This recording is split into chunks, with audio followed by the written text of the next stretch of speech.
तहरीक तहफ़्फ़ुज़ आईन पाकिस्तान का अहम फैसला, नया मिसाक होना चाहिए। उन्होंने कहा है अपोजिशन मुस्तकबिल में शफाफ इंतखाबात, मुतफ़िका नए इलेक्शन कमिश्नर की तकर्री, पार्लिमानी बालादस्ती, कानून की हुक्मरानी, इंसानी हकूक़ की पासदारी, आइनी और जमहूरी इक़्तिदार की मजबूती के लिए डायलॉग के लिए तैयार है, मीन बातचीत के लिए तैयार है। दूसरी तरफ पाकिस्तान तहरीक इंसाफ ने कहा है कि जो शहबाज शरीफ ने मुज़ाकरात की ऑफ़र की है उसे हम मुस्तरद करते हैं, क्योंकि इमरान खान ने बहुत वाज़ेह किया हुआ है कि मुज़ाकरात किसके साथ करने हैं और कैसे करने हैं। तो ये भी एक डेवलपमेंट हो रही है। लेकिन आगे मैंने आपको कहा था कि क्विकली मैं आपके सामने बिजनेसमैनों के कुछ बयानात रखूँगा, जिससे आपको उलमा कराम और बिज़नेस जो कम्युनिटी है उनके बयानात सुन के काफ़ी सारी क्लैरिटी आएगी। ज़रा सुनिएगा।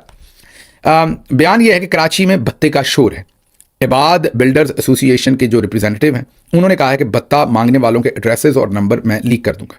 अच्छा, आप ये ज़हन में रखिएगा कि जो बिजनेसमैन है उनसे अगर भत्ता कराची में मांगा जा रहा है तो चौधरी साहब की मर्जी के बगैर तो नहीं मांगा जा रहा, ना मांगा जा सकता है। तो अगर मांगा जा रहा है तो इसका मतलब चौधरी साहब खुद से हालात वहाँ ख़राब कर रहे हैं। दूसरी बात, बिजनेसमैन बिजनेस करता होता है, बिजनेसमैन कभी भी टार्जन नहीं होता। अगर बिजनेसमैन से कोई भत्ते मांगता है तो वो टेलीविजन पर इंटरव्यू देकर ये नहीं कहता कि मैं भत्ताखोरों के नंबर जो है वो लीक कर दूंगा।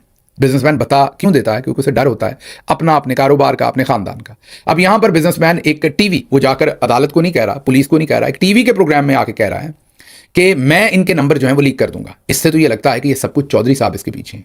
चौधरी साहब क्यों इसके पीछे हैं? कि कराची में भत्ते का शोर मचा दें, फिर कहें कि हम नंबर लीक कर देंगे, फिर ज़रा टार्जन किस्म के बयानात हो जाएंगे और इसमें सारा बयानिया भत्ते के पीछे लग जाएगा और लोग सोचेंगे वाकई कराची में लॉलेसनेस है। और फिर अचानक से इबाद वाले कल को ये बयान दे देंगे कि हम डीजी रेंजर्स जो कोर कमांडर कराची का या डीजी एमआई का या डीजी आईएसआई का या फील्ड मार्शल आसिम मुनीर का बहुत शुक्रगुजार हैं हम कि उन्होंने हमारे मामलात ठीक कर दिए। तो मेरे ख्याल में ये एक और ट्विस्ट है, क्योंकि अगर असल में भत्ता मांगा जा रहा है तो पहले तो चौधरी की मर्जी के बगैर नहीं हो सकता, और अगर हो रहा है तो बिल्डर कैसे कह रहा है कि मैं आके नाम और सब कुछ दे दूंगा? मतलब कोई मंतक इस सब की नहीं बनती। लेकिन ये हो रहा है।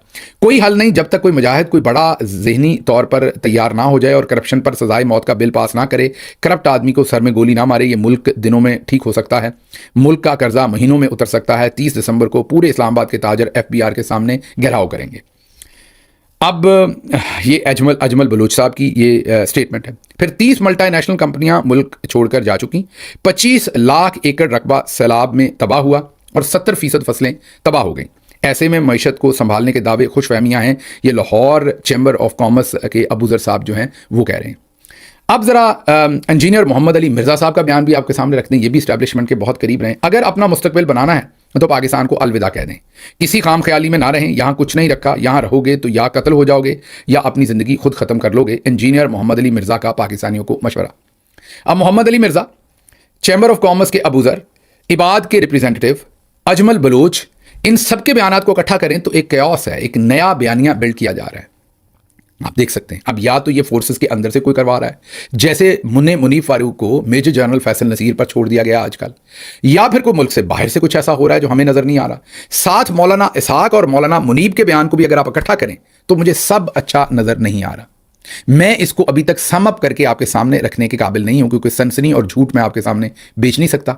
आप मेरी रहनुमाई अपने कमेंट्स में जरूर कीजिएगा कि ये सारा जो माहौल बनाया जा रहा है, बिजनेसमैनों के बयानात और दूसरी तरफ उलमा कराम के, ये सब कुछ हो क्या रहा है? क्योंकि अल्ताफ भाई इस पर क्या कहते हैं, सुनिए। ये इस मुल्क में ये क्या हरामीपन हो रहा है? इसे हरामीपन ना कहा जाएगा तो हलालीपन कहा जाएगा। इसको हरामीपन से क्या मुल्क चला करते हैं? सुन लिया आपने, मेरे ख्याल में वाकई हरामीपन हो रहा है।